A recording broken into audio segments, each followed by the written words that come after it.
গত শুক্রবারে বৃক্ষ মেলায় ঘুরতে গেলাম আমাদের ছোট্ট মেয়েটাকে নিয়ে। মেলায় ঢুকে গাছের অনেকগুলা স্থল ঘুরে ঘুরে দেখলাম। টানা 2 ঘন্টা ঘুরে আমরা বিভিন্ন ফুলের গাছ, ফলের গাছ দেখলাম। আমরা মূলত খুঁজতেছিলাম একটা ইনডোর প্ল্যান্ট। তো ওই ইনডোর প্ল্যান্টটা খুঁজতে খুঁজতে আমরা ওই জায়গাটা গিয়ে আমাদের চোখ পড়ে। জায়গাটা কিন্তু বেশ সুন্দর, চারপাশে গাছপালা, গাছের ছোট্ট কটেজ, আর পাশে একটা ছোট্ট পুকুর, আর সাথে বাজছিল মিউজিক।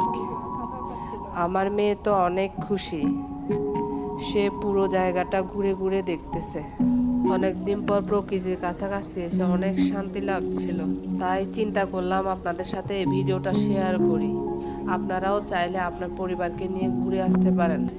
ভিডিওটা দেখে কেমন লাগলো কমেন্টে জানাবেন, আর আপনাদের মন্তব্য পেলে আরও এমন সুন্দর মুহূর্ত আপনাদের সাথে শেয়ার করতে পারবো।